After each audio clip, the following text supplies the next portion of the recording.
So this is the FPGA board prototype connected to a power supply and a USB UART interface cable.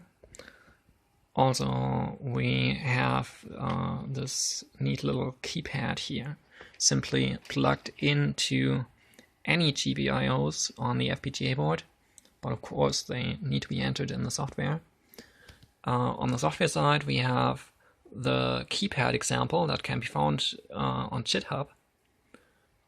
And once we start it, it reports that it's successfully connected to the FPGA board and is waiting for a key press.